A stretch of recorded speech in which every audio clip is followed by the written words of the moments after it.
Olá, Segue Chique, tudo bem com vocês? Sejam todos muito bem-vindos à segunda temporada do nosso Pod Chique, o vídeo podcast que tem por objetivo trazer convidados sempre muito especiais, com assuntos muito diferenciados para te fazer e me fazer pessoas melhores. E assim, juntos criarmos um entorno melhor e dessa forma co-criarmos um mundo melhor para a gente mesmo viver nesse mundo. Afinal de contas, ser chique e elegante é sobre isso, é sobre essa consciência de coletividade, essa capacidade de empatia e esse desejo de fazermos um mundo melhor, de deixar a nossa marca para um mundo melhor no futuro. Se você não me conhece, deixa eu me apresentar. Eu sou Anderson Delfino, falo de estilo e comportamento toda terça e toda quinta, um vídeo novo às 18 horas aqui no canal e uma vez por mês, um episódio inédito do nosso Pod Chique. E você pode me seguir também lá nas minhas redes sociais, onde eu posto conteúdos diferentes do que a gente tem aqui no canal. É @Underdel no Facebook, Instagram e TikTok. E @Underdel no Twitter, @UnderdelOficial no Twitter. Bom, essa segunda temporada do nosso Pod Chique está muito especial. A gente já gravou um episódio com a cirurgiã dentista que veio falar sobre estética bucal. Nós conversamos sobre clareamento, lentes de contato, falamos da diferença com faceta, enfim, um episódio que ficou bem bacana. A gente tem uma terapeuta holística que vai falar sobre terapias integrativas. Você já ouviu falar de Theta Healing? Já ouviu falar de ativação de DNA, Reiki, constelação familiar? Enfim, nós vamos falar sobre tudo isso para a gente se tornar um ser mais íntegro, um ser melhor neste mundo de coletividade. Vamos conversar com uma paisagista e florista que deixou de ser dentista e se tornou paisagista e criou um serviço online de assinatura de arranjos para você receber aí na tua casa ou no teu consultório, sempre arranjos bonitos, fresquinhos. Então vamos falar de empreendedorismo e da moda dos arranjos, porque tudo tem moda, né? Então vamos falar das flores da moda, as cores da moda, os tipos de arranjo, como fazer um arranjo legal. É um episódio muito legal. Temos um artista plástico que vem falar sobre colagem.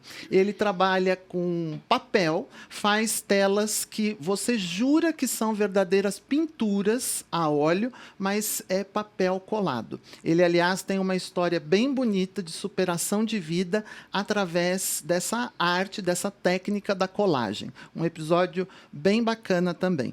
Temos também um episódio com uma fonoaudióloga que vai ensinar a gente como impostar melhor a voz, como ter uma melhor dicção, porque, afinal de contas, tudo começa através da comunicação.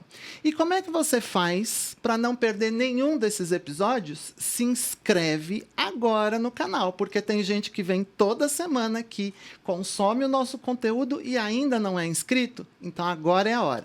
Você se inscreve e clica aí no sininho. Do lado do sininho tem uma setinha para você abrir e clica em todas, que assim você recebe todas as notificações de vídeo novo e fica por dentro de tudo que rola aqui pelo canal. Já aproveita, vai dando teu joinha nesse vídeo. Não se esqueça de, no final do episódio, você compartilhar com os teus amigos e nas tuas redes sociais e comenta aí embaixo. O que você está achando? A gente normalmente tem feito episódios de 1 hora. Você quer episódios mais longos? Você acha que os episódios deveriam ser mais curtos? Então, comenta aí embaixo para a gente ficar sabendo. Tá bom? Chega de anúncios e vamos falar do episódio de hoje, que também tenho certeza vai ser um episódio fantástico. Ela é formada em pedagogia, é coaching, consultora, palestrante e criadora de jogos cooperativos. Você sabe o que são jogos cooperativos? Vamos descobrir agora junto com ela. É mãe de 2 filhos e veio falar com a gente sobre etiqueta e comportamento no mundo corporativo. Elegância nos treinamentos comportamentais, autoconhecimento e desenvolvimento de líderes. Eu estou falando da Ana Maria Cosme Penarotti, a Ana Penarotti. Seja muito bem-vinda, minha querida. Obrigado pela tua presença. Muito obrigado, Anderson. Eu é que agradeço o convite. É um prazer estar aqui. Eu acompanho o seu canal e adoro o conteúdo que você tem por lá. Muito obrigada pelo convite. Fico feliz que você goste do conteúdo, que você acompanhe. A Ana, gente, trabalha com grandes empresas, trabalhou em grandes empresas e trabalha para grandes empresas, fazendo treinamento de pessoal e desenvolvimento de pessoas, de liderança. E hoje nós vamos bater um papo bem gostoso. Conta pra gente quem é a Ana e como é que a Ana chegou até esse ponto de se tornar uma coach. Mas antes de você contar, eu quero saber o que nós vamos beber. Eu tenho café, tenho água, tenho prosecco, vinho tinto, vinho branco. O que eu posso te servir? Eu aceito uma água, um café. Vamos começar com água e café. Água e café. Aguinha com gás ou sem gás? Sem gás. Sem gás. Então vamos lá. Quem é a Ana? Conta pra gente. Bom, eu sou Ana Penarotti. Eu iniciei minha carreira bem jovem. Eu fiz magistério inspirada na minha mãe e comecei a dar aula. Comecei a dar aula e eu descobri que eu queria trabalhar com adulto. Fui trabalhar no Banco Itaú, no início, depois fui para a Companhia de Cigarros Souza Cruz, mas comecei minha carreira dando aula. E descobri que no mundo corporativo era muito divertido. Eu tinha muito prazer em trabalhar aí no mundo corporativo. Então, fui trabalhar na área contábil. Olha só, na área contábil. E aí eu falei completamente fora do que você faz hoje, porque área de exatas, né? Exatamente, completamente fora. E assim, muito diferente também do que... Mas tudo é uma questão de autoconhecimento. Hoje eu entendo o caminho que eu fiz e hoje eu me conheço e eu sei o que eu aceito ou não aceito. Então, é um desafio que a gente tem também para o autoconhecimento, que é identificar o que a gente gosta, quem a gente é, o que a gente gostaria de fazer. E no início da carreira a gente não sabe direito, né? Então eu caí na área contábil, comecei a trabalhar na área contábil e o que eu ouvia era assim: a Ana Maria conversa muito, ela fala muito. Então, para a área contábil, que é uma área silenciosa, quieta, eu não tinha perfil. Mas eu demorei para descobrir, quer dizer, nem tanto.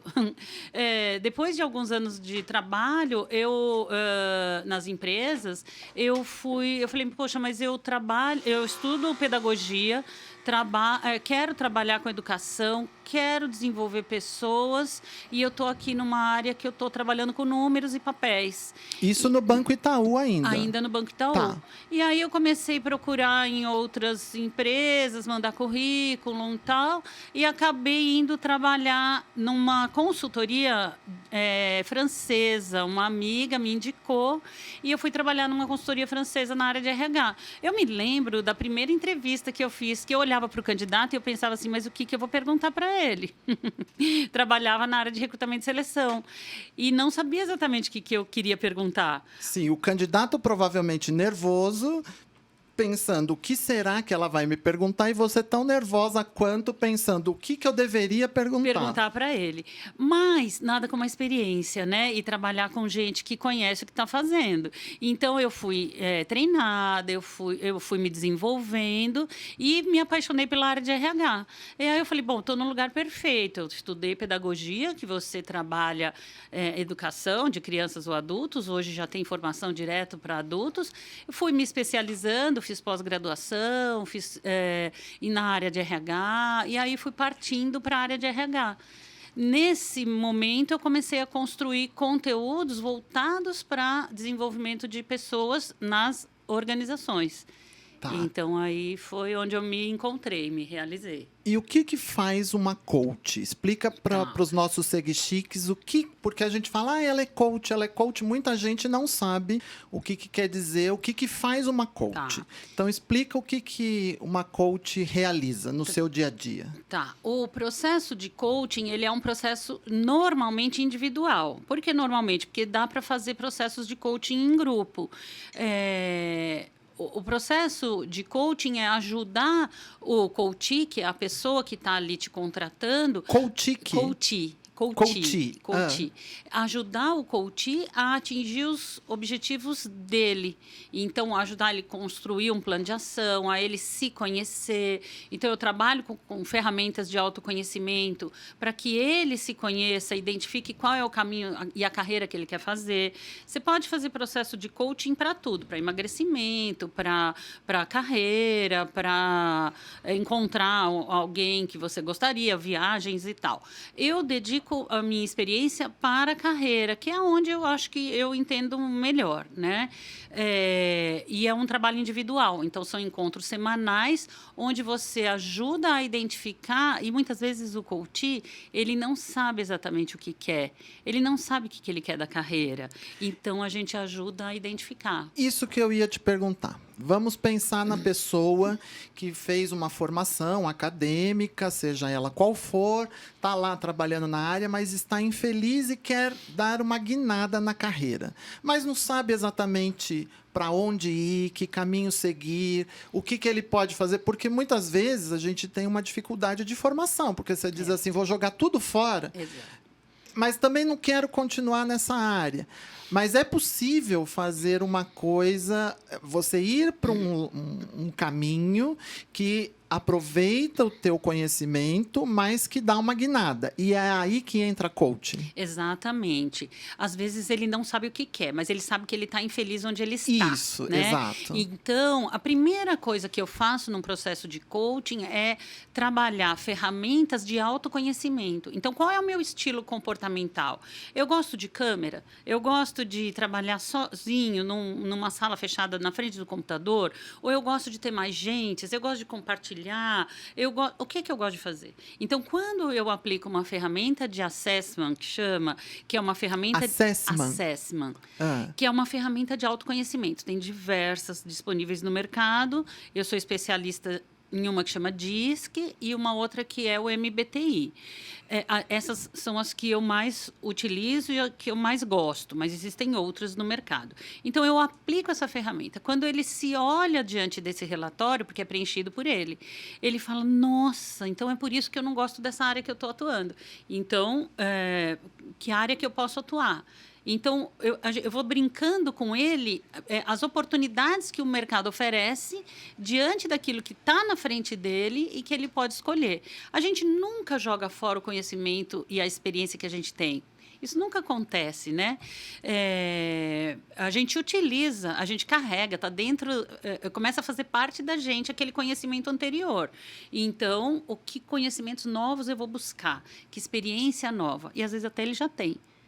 Porque, por exemplo, a pessoa, um exemplo hipotético, fez advocacia, Isso. fez direito, e ela começa a trabalhar e descobre que ela não está feliz, ela não quer ir lá conversar com o juiz, ela não quer fazer despacho, mas, de repente, ela pode ir por uma carreira, por exemplo, de marketing voltado para a área jurídica. Sim, exatamente. E aí você vai dar todo o ferramental para ela fazer essa transição de carreira. Isso, eu vou construindo junto com ela. E quanto tempo demora um processo desse? É individual esse tempo? Qual é a média assim, que eu preciso fazer esse processo de coaching? Então, no processo de coaching, geralmente, eu faço uma proposta com 10 encontros. 10. Porque nesses 10 encontros tem um período para ele se conhecer, um período para ele se planejar, que na verdade dá uns 2 encontros mais ou menos, e depois ele já começa a testar. Então, ele vai colocando esse plano de ação em prática. E na semana seguinte, ele vai me contando como é que foi. Então, o que ele procurou de oportunidades, o que ele identificou, onde que ele está indo buscar. E, no final, ele já está se assentando, né? Ele já está tomando conta do novo processo que ele quer. Mudança de carreira, a gente não muda da noite para o dia, né? Então, não são 10 encontros que faz ele mudar a carreira, mas são 10 encontros que faz ele ter certeza de que ele está no caminho, que ele não está sozinho. Agora, depende muito de pessoa para pessoa. Tem gente que depois de 10 encontros fala, Ana, me dá mais 2 atendimentos. Então, eu faço mais 2 atendimentos junto com ele. Porque como a gente planeja, ele consegue caminhar sozinho. O mais difícil é o start, é descobrir o que a gente quer e como é que a gente vai fazer para chegar lá. Porque muitas vezes o coach chega sabendo o que quer, mas ele fala, como é que eu faço para virar a mesa? Né? Com toda a história que eu tenho, a experiência, a formação e tal. Então, quando ele descobre o que quer, a gente vai construindo um plano de ação para ele virar a mesa sem prejuízo, né? E esse processo todo dos 10 encontros, claro que isso vai variar. Às vezes, o teu cliente vai pedir um tempo a mais. Isso. É o coach, né? Coach. Ele vai pedir um tempo a mais. Às vezes, com 8 sessões, ele já está ali e você vai só finalizar. Mas quanto custa isso, aproximadamente? É caro? É barato? É médio? Uma ideia, não precisa dizer quanto custa o teu pacote, mas assim, o quanto eu vou precisar investir num processo de coaching? Nós estamos gravando em março de 2024. Isso. Só para a gente ter uma ideia, porque muita gente fala assim, eu não posso agora dispor de uma verba para fazer um trabalho desse. Eu adoraria. E, às vezes, é muito menos do que as pessoas imaginam. Isso. Então, eu gosto de desmistificar, não é muito elegante a gente perguntar o custo do trabalho das pessoas. Mas só para as pessoas terem uma ideia, elas vão investir 5 mil, 50 mil, é uma ordem de grandeza. Tá. Muitas vezes é a empresa, né, a pessoa jurídica que solicita. Olha, eu tenho aqui um diretor da empresa e ele precisa corrigir alguns comportamentos. Então, é uma proposta diferente, né? Então, quando a empresa me solicita, uma PJ, o valor é 10, 12 mil reais. Depende da empresa, depende também do cargo que essa pessoa tem. Por quê? E da proposta que você vai ter que elaborar. Exatamente. De trabalho. Então, dá entre 10 e 12 mil, mais ou menos. Mas a gente sabe que, às vezes, a pessoa está no nível de coordenação. Ele, para dispor de 10 mil, e às vezes não é a empresa que está pagando, é ele mesmo. Exato. Então, isso é possível negociar. Eu posso fazer uma proposta por 6 mil reais para a pessoa física. Entendi. Então, 10 sessões, 10 encontros. Pode parcelar, pode pagar por encontro. Isso. Nunca é à vista. Mesmo a empresa também não me paga à vista. É difícil, né? Sim. Mas já deu para a gente ter uma boa ideia. E é um investimento, né? Um investimento que ou a empresa está fazendo no profissional ou o profissional está fazendo em si mesmo. Em si mesmo, né? E quanto tempo demoram esses 10 encontros? Eles são semanais? Eles são mensais? Como é que funciona mais ou menos? Eu sei que também vai variar de caso para caso, mas só para as pessoas que estão assistindo os nossos Segue Chiques terem uma noção do que a gente está falando. São 10 encontros, é mensal, então mais ou menos um ano. É semanal, então são mais ou menos 2 meses e meio. Só para a gente ter uma ideia do que a gente está falando. Dá uma média de 3 meses. Porque a gente começa semanal, depois vai pulando para quinzenal, e quando ele está na fase de implementação ou de testar, então ele tem que mudar um comportamento. Então a gente trabalha que comportamento é esse e ele leva para as reuniões dele. Então ele às vezes demora um mês para me retornar. Olha, Ana, aconteceu aquela reunião, o comportamento foi assim, deu certo isso, não deu certo aquilo. Então precisa de um tempo maior. Então no total dá uns 3 meses, às vezes 4. E aí, depois de feito todo esse processo, a pessoa vai lá, se candidata, passou numa vaga, começa a trabalhar. Muitas vezes, eu imagino, as pessoas voltam e fazem uma consultoria mais curtinha, do tipo assim, olha, tô com um perrengue aqui, preciso resolver isso. Aí você faz um coaching mais localizado. Isso. Se for um atendimento só, de alguém que caminhou bonitinho durante o processo inteiro, eu nem cobro esse atendimento. Ele tem lá uma condição para ter esse atendimento depois. Mas, às vezes, ele está seguro já. E se tiver que fazer 1 ou 2 atendimentos, aí é focado naquele comportamento, ou naquele dia, ou naquela entrevista, né? Então, eu tive um coach que queria uma promoção, ele tinha toda a condição em termos de conhecimento, e ele tinha uma dificuldade de se aproximar do dono e de falar com o dono da empresa sobre aquela promoção que ele queria. E aí nós construímos a fala. como é que você vai falar com ele, que reação que esse diretor pode ter, o que pode acontecer, se acontecer isso, o que você faria, se acontecer o oposto do que você está imaginando, o que você faria. Então, eu vou construindo com ele essa conversa. Vai ser igualzinha? Claro que não. Mas você está preparado, você tem dentro de você todas as ferramentas para lidar com uma entrevista ou com um pedido de promoção, uma conversa sobre promoção. E aí ele foi promovido em 6 ou 7 meses, mais ou menos, e ele me ligou: Ana, deu certo, fui promovido. Então é um prazer muito grande, né? Muito legal você ajudar. Então, uma das perguntas que eu tinha preparado aqui para te fazer, que seria um pouco mais para frente do episódio, mas já que você entrou nessa coisa de preparar o coach para uma entrevista, é a seguinte: você faz como se fosse um teatro, você vai treinando o coach para ele ter respostas rápidas, respostas na manga, para ele ter percepção rápida de qual é a intenção da pergunta. É isso que você faz? Isso eu faço. Uma das coisas que você faz? Isso eu faço também. Eu sou psicodramatista, né? Uma das minhas formações é o psicodrama. Eu fiz 2 anos de formação e ela tem um nível de especialização. E ela me permite fazer as dramatizações dos papéis profissionais. Esse é o objetivo, né? Então, numa conversa com ele, eu preparo ele com conteúdo, ajudo ele a montar o currículo, ajudo ele a se comportar, como vestir e tudo mais, mas eu faço a simulação de uma entrevista. Aí, então, senta você na frente dele, vamos imaginar que eu sou teu coach agora. Isso. E aí você é minha entrevistadora. Isso. E aí você vai soltando perguntas. Eu olho o currículo e vou perguntando sobre a trajetória dele. O que você conquistou nessa última empresa? Como é que você conquistou? O que você fez aqui? Eles estão muito habituados a procurar na internet quais são as perguntas-chaves. Uhum. Mas eu trabalho com eles, não a pergunta-chave, porque a pergunta-chave ele já sabe. É o que se observa, o que se avalia depois dessa pergunta. Então, porque a pergunta ela pode ser avaliada de diversas formas.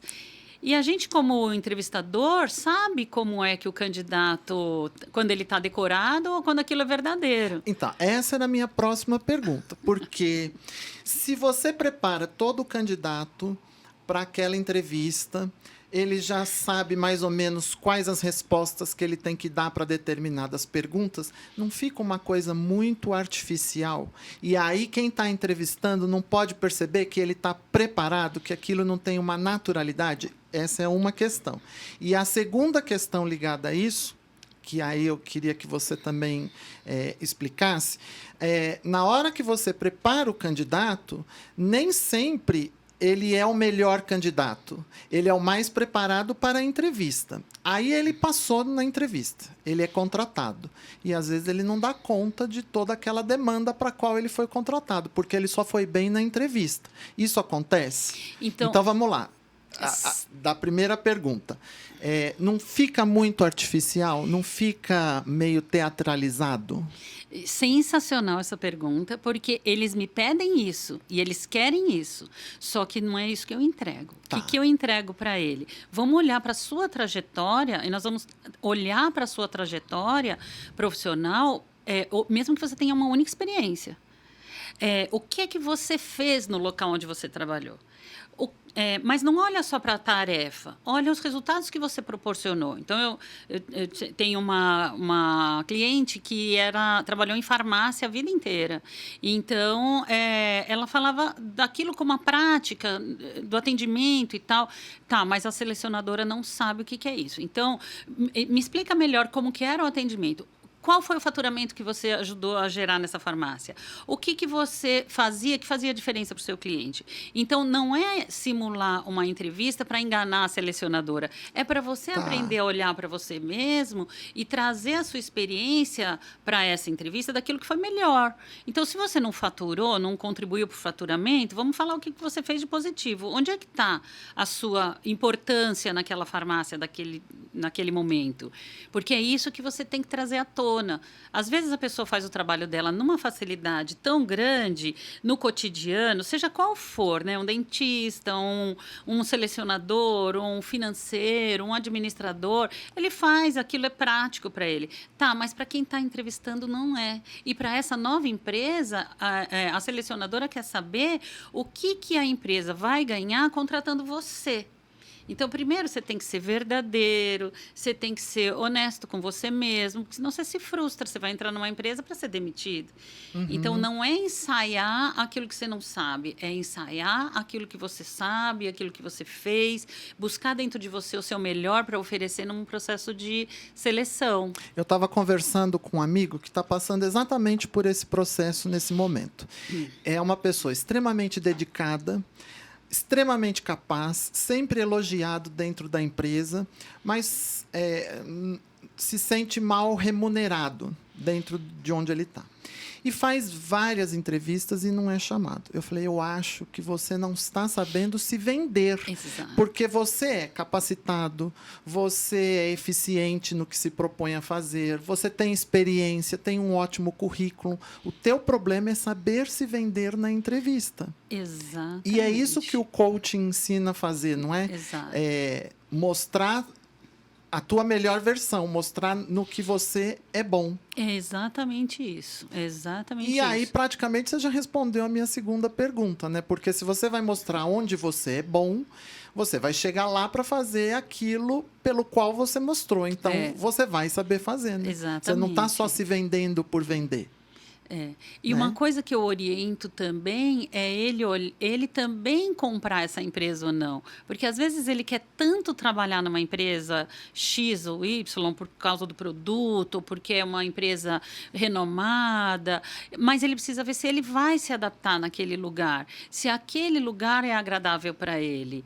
Porque senão ele não vai entregar o melhor dele. Então, ele também tem que selecionar a empresa para trabalhar. Quais são os assuntos que mais chegam para você nesses pedidos de coaching? O que é mais recorrente, assim? O que mais chega é mudança de carreira ou crescimento dentro da organização. Então, eu sou lá um analista e eu quero ser o gerente da área. E, então, eu vou trabalhando com ele as conquistas que ele quer fazer. Isso é o que mais surge. Ele está na empresa e ele quer crescer, ele quer se desenvolver. Então, geralmente, é alguém que ainda não, que está começando a assumir um cargo de liderança. Então, ele não é líder ainda, ele é um analista, ele quer ser o coordenador ou ele quer ser o gerente e ele vai ter equipe. Então, o maior desafio é como que eu lidero uma equipe com 20 pessoas, o que eu tenho que mudar, né? Quando eu deixo de ser uma pessoa voltada para a tarefa e passo a ser uma pessoa voltada para liderança, para resultados. Portanto, que você está me dizendo que o processo de coaching não é um processo só para grandes executivos, como existe um mito aí no mercado. Profissionais de nível médio também podem e devem fazer um coaching. Com certeza, com certeza. É muito comum essas pessoas procurarem e pagarem por conta própria. Por isso a diferença de preço é tamanha, porque ele é um analista, ele quer assumir uma liderança, ele tem condição para isso. Mas para dar o primeiro passo, porque é uma virada de chave, você deixa de obedecer normas e regras e passa a criar e exigir resultados da sua equipe. Então, tem uma virada de chave aí. Então, é muito comum o próprio profissional me procurar. Quando chega num nível de superintendente para cima, é a empresa que contrata. Olha, tem uma questão aqui que precisa ser trabalhada nesse líder. Tá. E então, eu vou trabalhar aquela questão. E como é que... O que você daria de dica para os nossos seguichiques? Como é que a gente se torna um líder? Porque, às vezes, a pessoa é extremamente capacitada executando. É diferente você liderar uma equipe. Você não está mais executando. Você tem que, inclusive, saber delegar, Isso. que medida delegar, como cobrar e como é que faz isso? Bom, primeira coisa que eu faço é aplicar a ferramenta de assessment, porque não adianta eu falar para ele, olha, você prefere seguir normas e regras, ou você é comunicativo, você tem um perfil voltado para a liderança. Quando eu aplico a ferramenta, ele preenche. Quando sai o resultado, sai exatamente o mapa dele. É quase um mapa astral. É um questionário que É um o teu coach vai questionário. preencher. Isso, tem Tá. 2 modelos, mas geralmente eu uso um que tem 24 perguntas, são 12 perguntas do consciente, é o que eu conheço em mim, e 12 perguntas do subconsciente, é aquilo que eu nem sei que existe em mim. Quando sai um relatório com umas 30 e poucas páginas. E aí ele mostra onde é que estão meus pontos fortes e os meus pontos de desenvolvimento. Então eu começo a olhar para ele como líder. Então você vai ser um líder, certo? Como que você se comunica? Como que você toma decisões? Como que você atinge resultados? O que você prefere? Então, quando ele olha para o mapa dele, eu vou trabalhar exatamente aqueles comportamentos que ele precisa desenvolver para se tornar um líder. Há uma comunicação assertiva, uma visão estratégica. Então, eu vou direto na competência que ele precisa desenvolver. E todo mundo pode se tornar um líder? Todo mundo pode se tornar um líder. E, inclusive, as pessoas que são muito técnicas. Por quê? O técnico, ele prefere fazer, ele confia no que ele faz, mas as pessoas confiam muito no técnico, porque sabe que ele conhece cada detalhe da tarefa, da atividade ou do desafio. Então, ele pode se tornar líder, mas ele provavelmente vai ter que se desenvolver.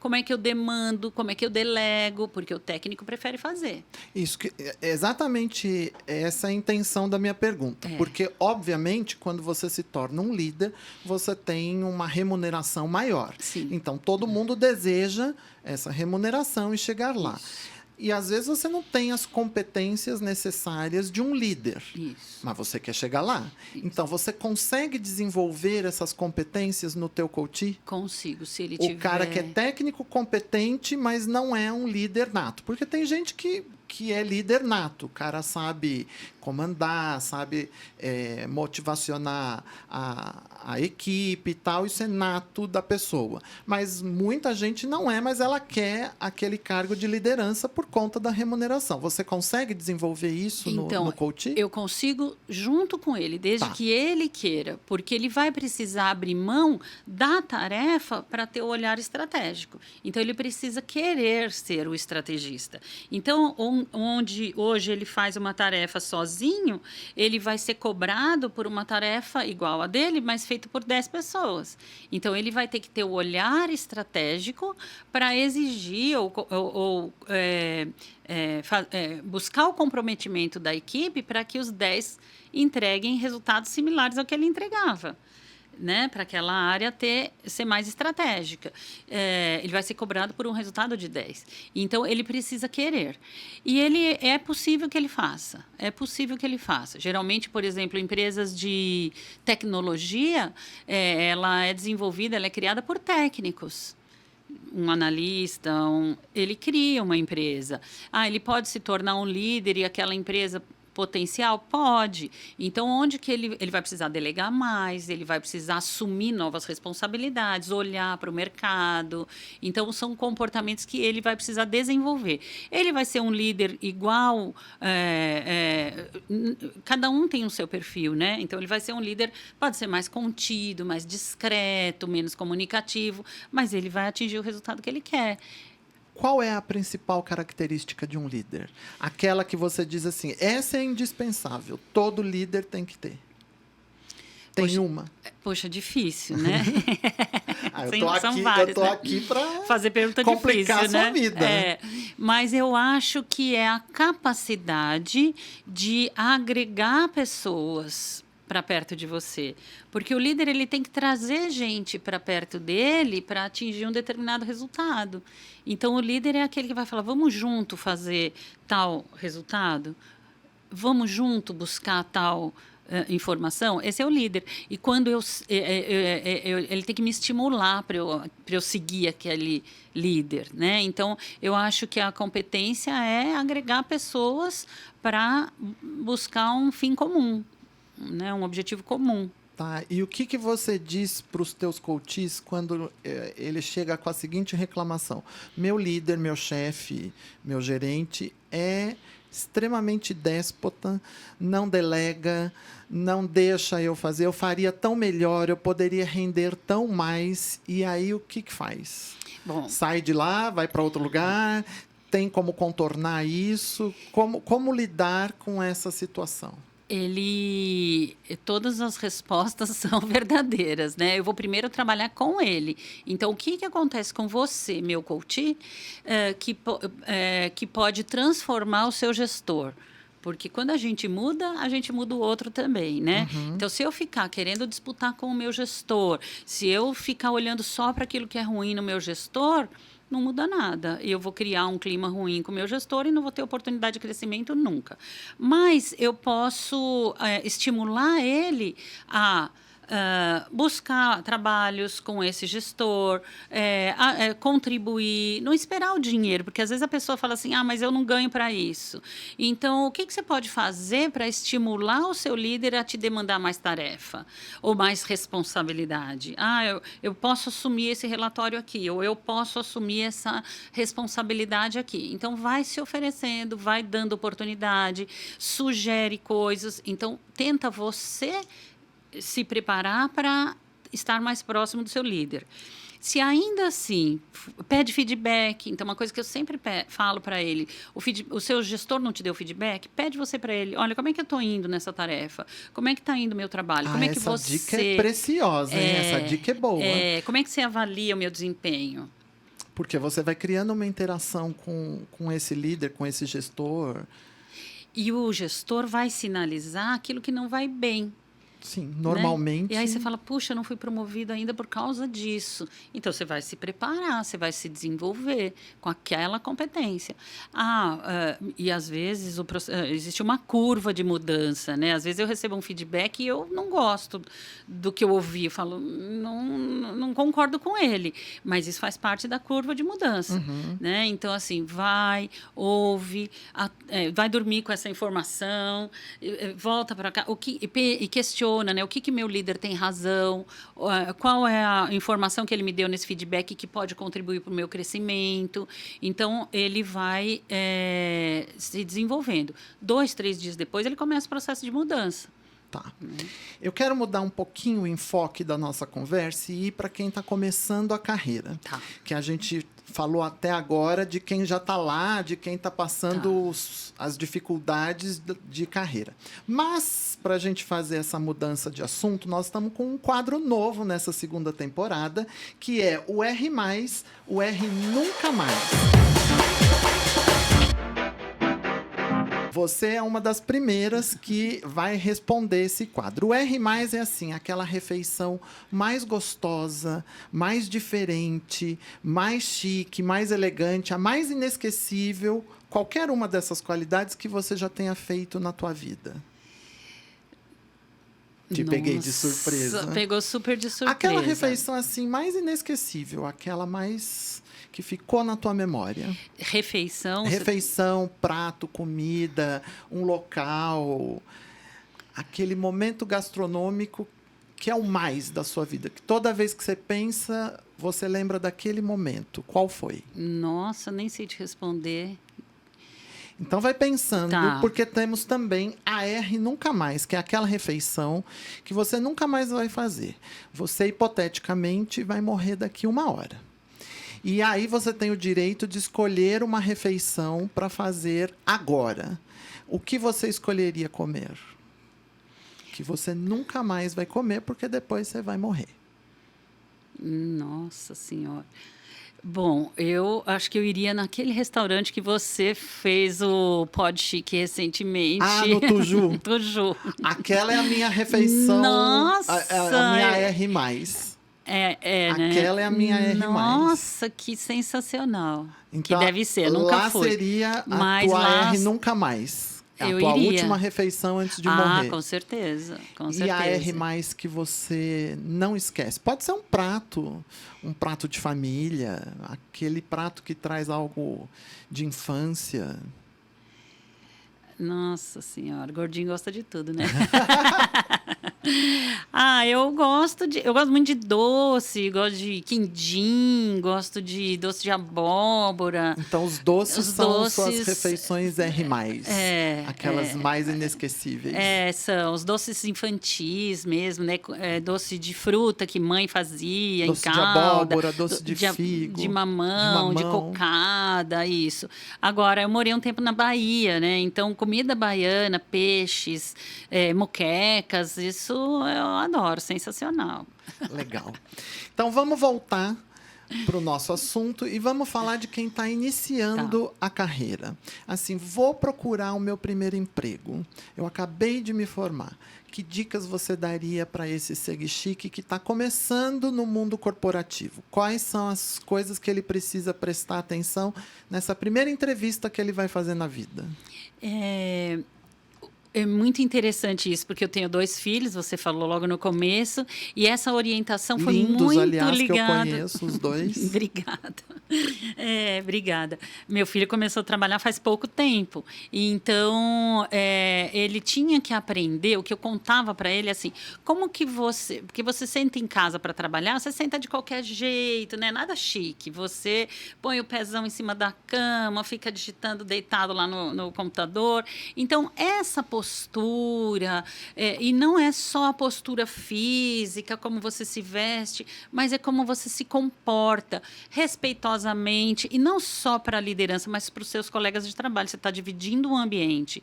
Então, como que você se comporta diante das pessoas, sempre demonstrar interesse por aquilo que está sendo dito, pedido, falado.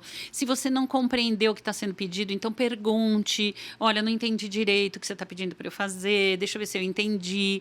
E faça, mesmo que seja um trabalho chato no começo, porque aquele trabalho chato, ele vai te ensinar uma série de coisas que futuramente você vai precisar demandar para alguém. Alguém vai ter que fazer.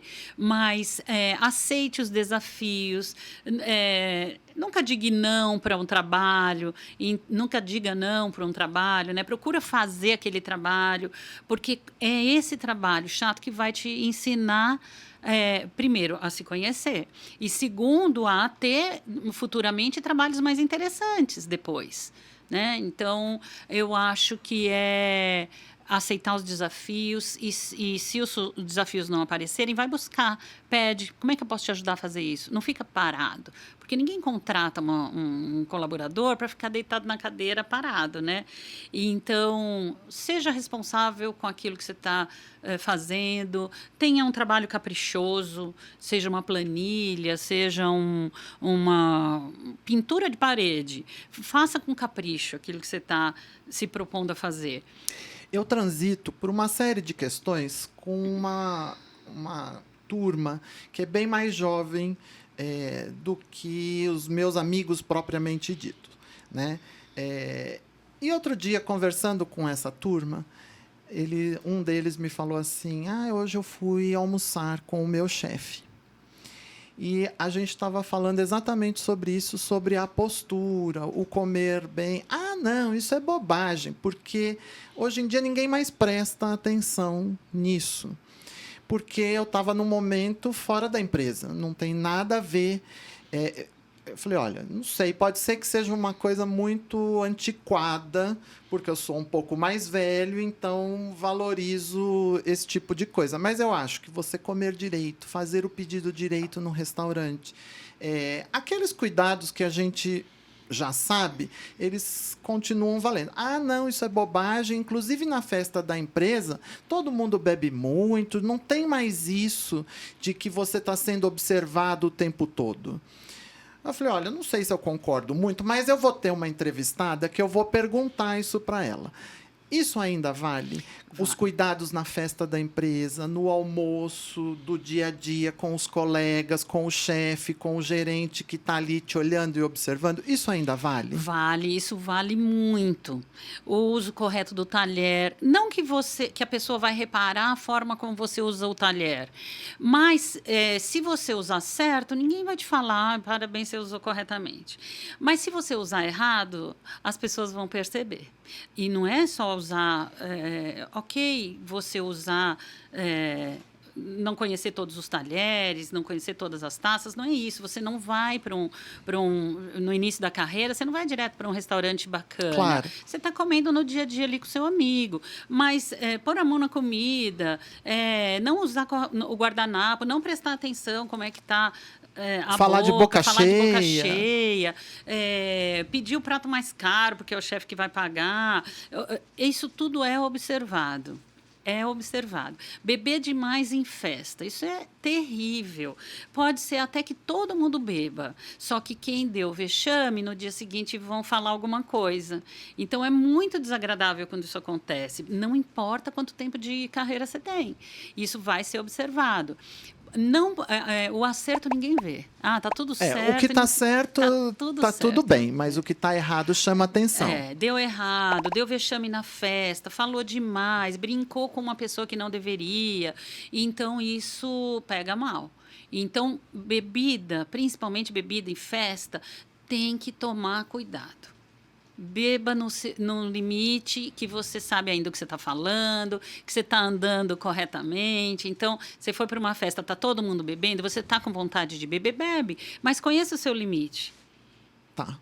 Então, continuam valendo aquelas regras de sempre, né? Valendo. Não é porque agora todo mundo é mais liberal até... É a página 2, né? Quando você dá um vexame, aí no dia seguinte todo mundo lembra. O cara não conseguiu chegar em casa. Você viu aquele vexame que ele fez, que ele falou para o dono da empresa. Então, isso conta sim. Tá. E no teu processo de coaching, você faz uma mentoria de apresentação?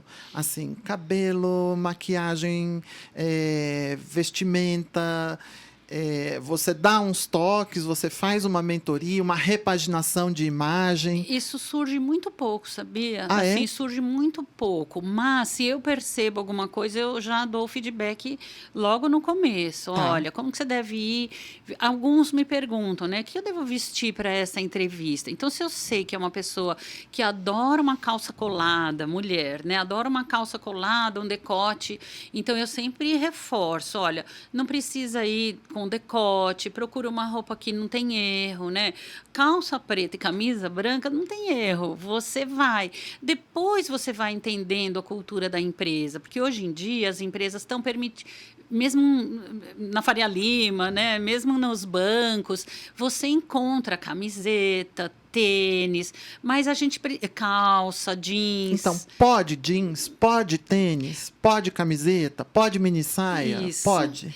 Tudo pode hoje em dia, mas a gente precisa compreender qual é o ambiente que a gente está. Então, no primeiro dia, não vai com a calça rasgada e a camiseta fuleira, sei lá, de time que você tem, né? Então, vai com uma roupa neutra e vai entendendo como é que o ambiente funciona. Então, esse é um lugar que dá para usar um tênis com uma saia adequada. Esse é um ambiente que dá para usar uma camisa branca com uma... Hoje tem até empresa que dá para você levar um pet, né? Dá para levar o cachorro, o gato e tal. Então, você vai levar no primeiro dia? Não, primeiro você vai ver o ambiente, você vai entender o ambiente. E aí vai se adaptando, né? Então, vai usando uma camisa polo, vai usando um tênis mais despojado. Sim, você pode ir desconstruindo aquela coisa mais formal à medida que o ambiente vai permitindo e que você vai sentindo que tem brechas ali. Isso. Agora, você vai trabalhar num comércio, numa loja esportiva, então você olha um pouco como é que estão os vendedores daquela loja, os outros funcionários, e usa roupa similar, né? Também você não vai de salto alto e saia numa loja esportiva. Claro. Né? É esperado. Então, o que é esperado para trabalhar nessa empresa? O que é esperado para trabalhar naquele lugar? Se você for no primeiro dia com um sapato preto, uma calça preta, uma camisa branca, você não está fazendo feio e você consegue avaliar a cultura daquela empresa para no dia seguinte ou na outra semana, ao longo do tempo, e se adequando usando coisas mais à vontade. O mercado está muito flexível com relação à roupa. Muita coisa mudou, Muita coisa mudou, muita coisa mudou. Tem espaço, mas a gente tem que tomar cuidado para não se tornar inadequado, né? Tá.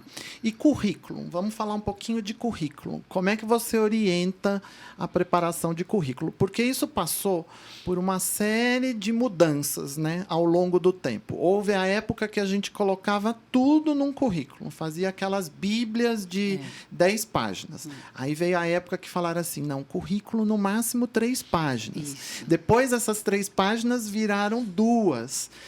Não podia foto de jeito nenhum, porque não era chique, não era elegante. Agora todo mundo põe foto, ou pelo menos eu escuto dizer.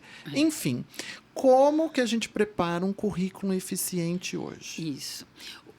O currículo nada mais é do que a forma que eu tenho de me divulgar, é o meu panfleto, né? A minha propaganda. Se você der um currículo com 3 páginas, vai ter muito detalhe que você não vai ter a oportunidade de contar como que aquilo é útil na empresa. E a pessoa já vê tudo antes. E também o selecionador não tem tempo de ler, ele recebe muitos currículos. Então, eu acho que tem que ter palavras-chave. Então, eu estou concorrendo para uma vaga de gerente comercial numa seguradora. Então, foca a sua experiência nesse trabalho, né, no gerente comercial em seguradoras. Ele tem que ter, no máximo, 2 páginas, mas 2 páginas quando você já tem uma carreira consolidada. Porque, para quem está no nível de coordenação até uma pequena gerência, uma primeira gerência, é um currículo de uma página só. E pode ter aquelas apresentações com margem colorida, com foto, ou é melhor o branco e preto, sem grandes apresentações? Ele pode ter. Essas apresentações chamam atenção. E tem muitas disponíveis no próprio Word, tem. Quero montar currículo, então já tem algumas coisas meio prontas. Onde que ela é legal? Porque você tem lá 10 currículos na sua frente. Aquele que amarelinho, ele acaba chamando mais atenção. Estou falando, inclusive, na tela, né? Você está lá olhando, esse currículo aqui tá bonitinho. Não é por aí que a gente seleciona. Sim, mas é o que chama atenção para você se deter um tempo a mais. Eu acabo olhando. Agora, se você não tem a experiência que eu desejo, que eu preciso na minha empresa, o amarelinho, azulzinho, bonitinho vai ficar de lado. Mesmo a foto bonita, é legal ter foto, mas e se a pessoa não fica bem na foto? Não precisa ter. A foto não precisa. O que eu preciso colocar, apresentar no meu currículo é o que eu quero, quer dizer, qual é o meu objetivo diante de uma oportunidade de trabalho, o que eu estou buscando no mercado. As 3 últimas empresas, pode perguntar. Não, eu ia perguntar aí, o que eu quero, cabe a pretensão salarial ou deixo sempre em branco e ponho a combinar? Pode. Que essa é outra grande dúvida que todo mundo tem. Ponho de verdade o que eu quero ganhar? E se eu puser muito? Então. E se fossem me oferecer mais e eu pus pouco? Isso. Essa é a grande dúvida. Eu nunca oriento colocar a pretensão salarial no currículo de cara. Porque você pode aceitar uma oferta menor sabendo que você tem espaço para crescer. Ou porque falta um degrauzinho ainda para você aprender ou para você conquistar aquela empresa. Tem empresa que a gente quer tanto trabalhar lá que eu aceito um pouco menos e coloco esse alvo mais para frente. E às vezes eu perco uma oportunidade porque eu já coloquei lá um número fora então do que aquela empresa. Recomenda não pôr a pretensão. Não coloca pretensão. Mas numa entrevista você pode dizer a pretensão. Porque aí se tiver alta, a própria selecionadora vai te perguntar: você gostaria de... Você entraria... A minha proposta é R$500 a menos. Você aceita? Daqui a um ano você pode ser promovido, se você sair bem, e aí você tem que mostrar seu trabalho. Ok. Então você estava dizendo as 3 coisas que tem que ter fundamentalmente num currículo. As tuas pretensões. O que você busca, né? Qual é o cargo, ou qual é a empresa, qual é o salário, as 3 últimas empresas que você trabalhou, e se tiver alguma empresa significativa, então, por exemplo, eu estou indo para o mercado segurador e eu trabalhei numa seguradora há alguns anos atrás. Aquela tarefa vai ser importante, ela é uma base importante, coloca no seu currículo também. Preferencialmente as que foram mais significativas, e não deixa a janela, né? Então, assim, eu fiquei 1 ano prestando serviços como autônomo numa empresa tal. Ou eu fiquei 1 ano, abri um negócio, fiquei 1 ano tentando. Coloca lá também. Porque a entrevistadora, ela vai olhar essa sequência, ela vai olhar se faz sentido. Essa continuidade de atividades. Isso. E o que a gente olha não é o que está na carteira profissional, a gente olha o que está na sua trajetória. Né? E a formação. Então, o que você estudou, o que você está estudando e seja verdadeiro. Porque, às vezes, as pessoas colocam assim, eu tenho inglês fluente, mas não é capaz de fazer um teste de inglês. Sim, não é capaz de escrever corretamente the books on the table. Exatamente. Então, seja verdadeiro no seu currículo, não inventa nada. Coloca exatamente o que você é, o que você fez, porque vão perguntar. Tá. E uma última pergunta falando do coaching pessoal, porque depois eu quero falar desse processo que você faz coletivo dentro das empresas. Existe 2 mitos. Se você fica muito pouco tempo em cada empresa, bom, se é mito ou não, você vai me dizer, né? Mas existem 2 questões. Quem fica muito pouco tempo nas empresas é visto como uma pessoa inconstante, sempre insatisfeita. Agora, por outro lado, às vezes dizem assim, tá 20 anos na empresa, então é visto como uma pessoa acomodada. Aonde está a verdade disso tudo? É bom você mudar de emprego constantemente ou é bom você ter um tempo de casa? E quanto é esse tempo para mostrar que você tem permanência, consistência e tal? Como é que você enxerga essa questão do tempo de emprego? Hoje está cada vez mais desafiador encontrar as pessoas com estabilidade nas empresas. Porque, como eu falei agora há pouco, você seleciona a empresa para trabalhar e você seleciona o chefe que você quer ter. Então, se você entra numa empresa que era o seu sonho de consumo e você encontra lá um líder despreparado, você não consegue ficar por muito tempo lá. Então, você vai sair. Então, a selecionadora vai sempre avaliar essas quebras. Então, não tem importância se você trabalhou 1 ano num lugar e saiu depois.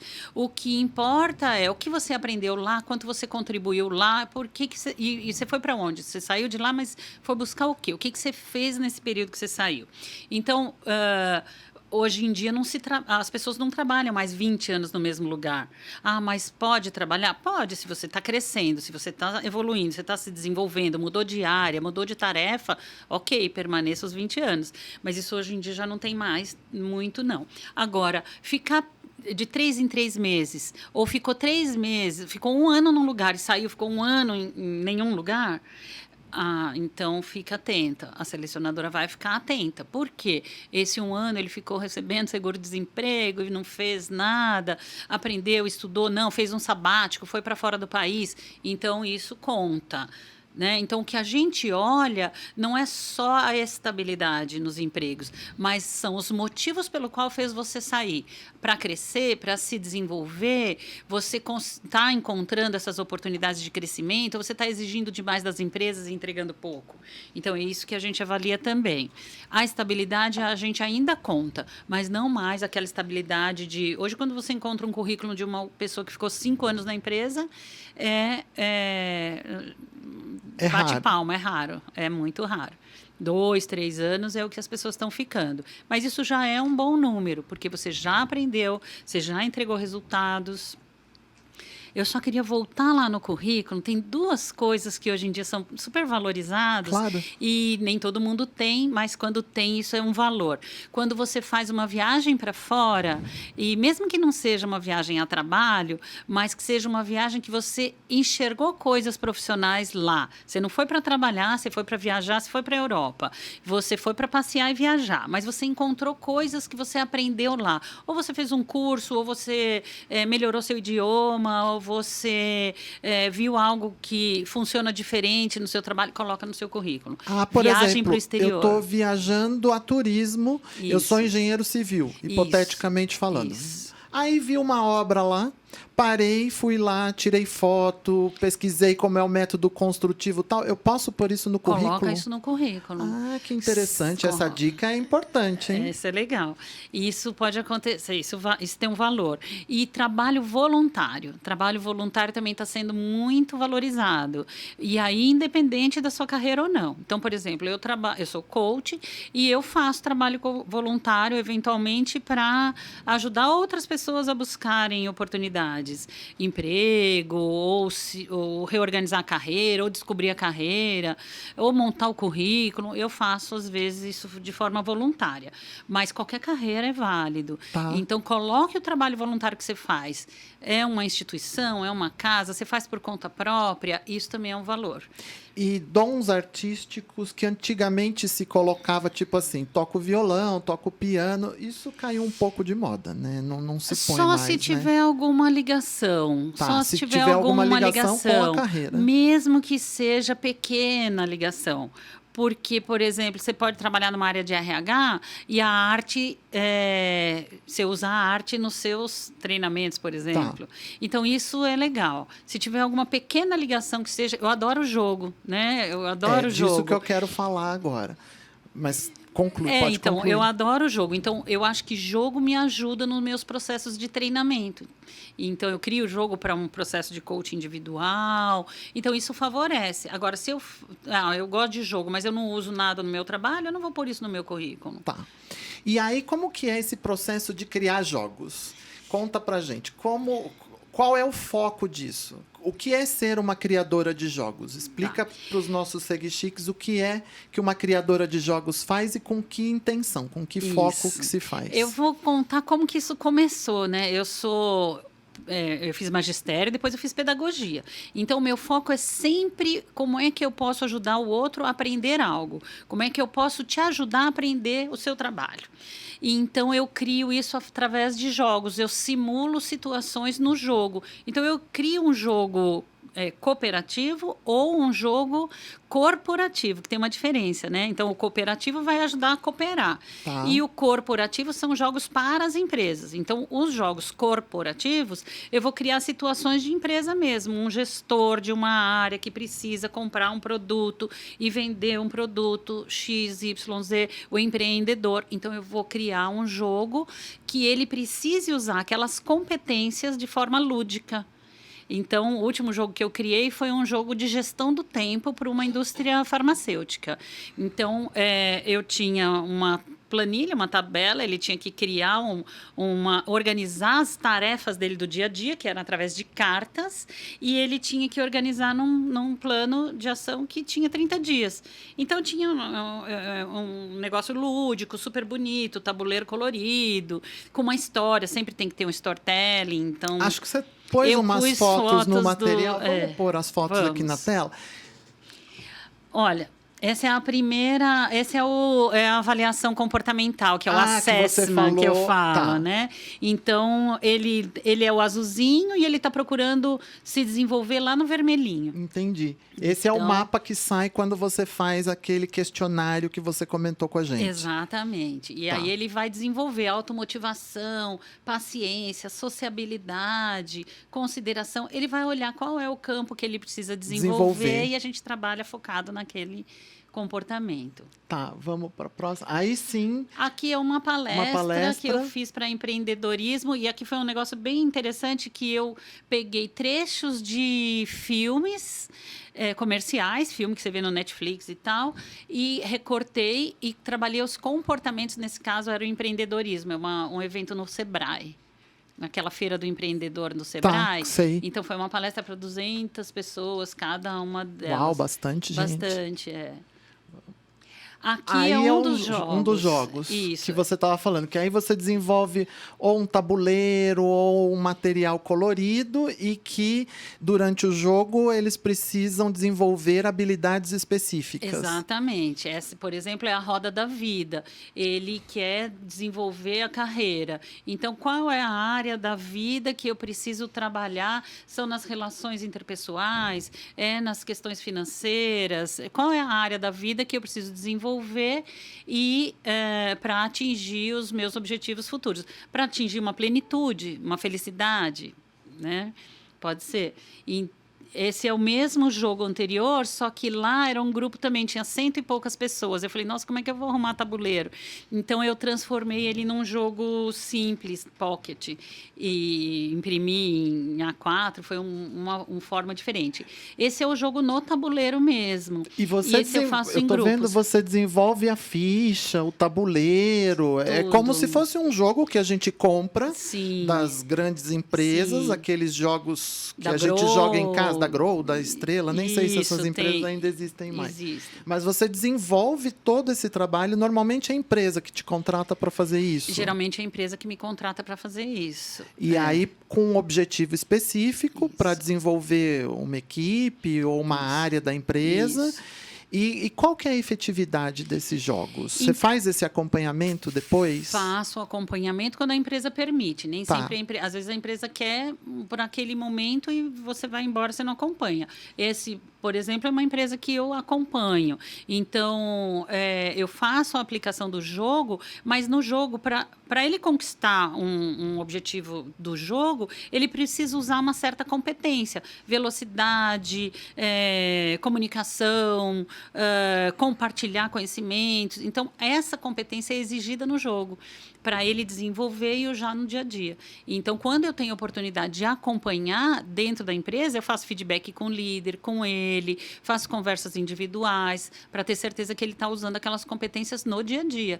E, às vezes, eu sou obrigada a lembrar do jogo. Olha, lembra do jogo? No jogo, para você atingir a sua meta mensal, você precisa organizar as visitas e as reuniões em tempo recorde, né? Em 30 dias. E então, você está conseguindo fazer isso no seu dia a dia?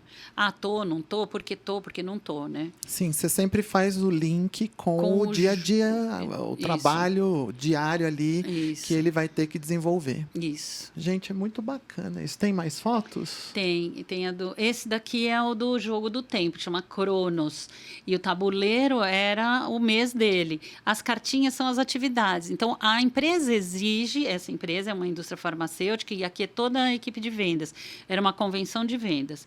E a liderança, o gerente dele, exige que ele faça uma série de tarefas. Preenchimento de relatórios, abrir um novo cliente por mês, fazer a manutenção dos clientes atuais, vender tal produto, X, que é um produto linha de frente.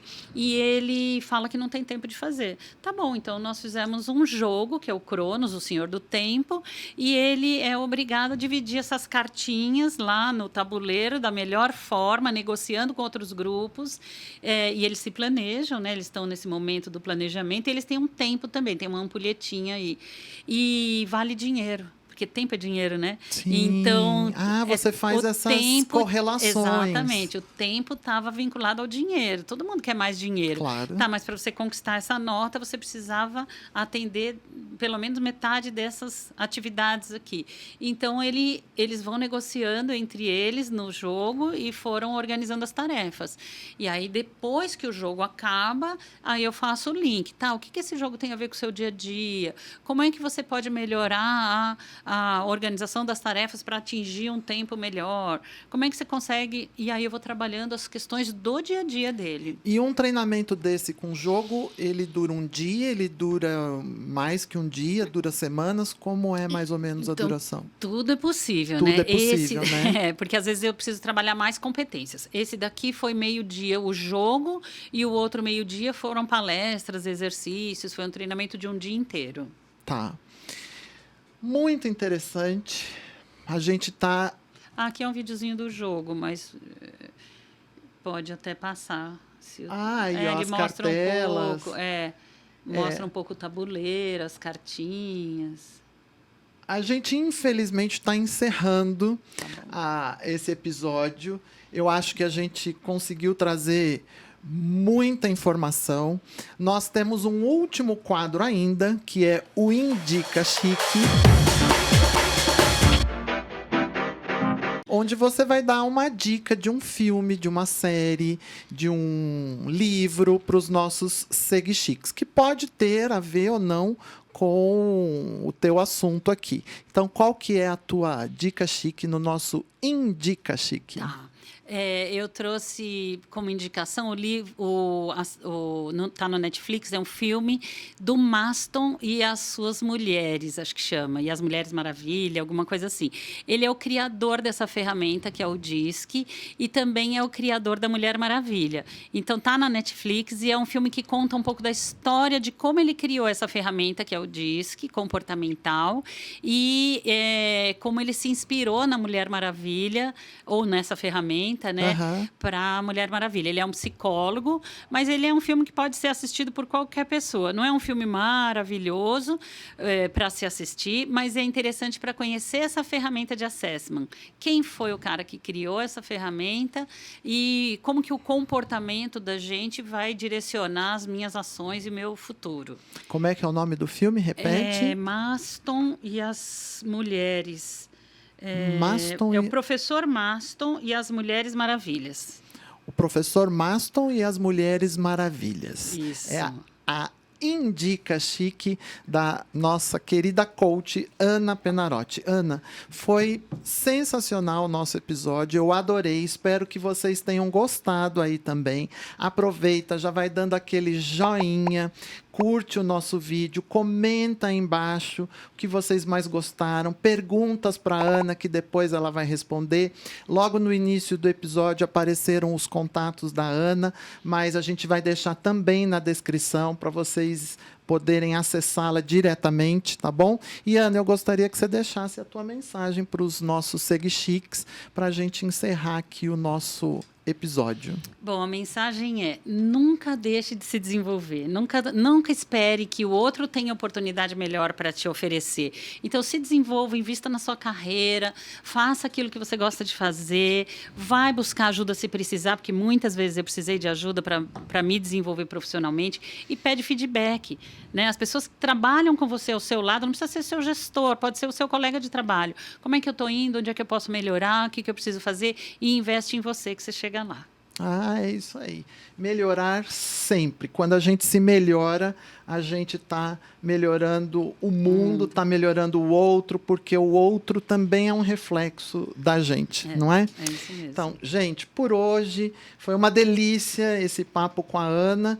Por hoje a gente vai ficando por aqui. Até o próximo Pod Chique aqui no canal. Valeu, obrigado. Um grande beijo. Fui. Tchau.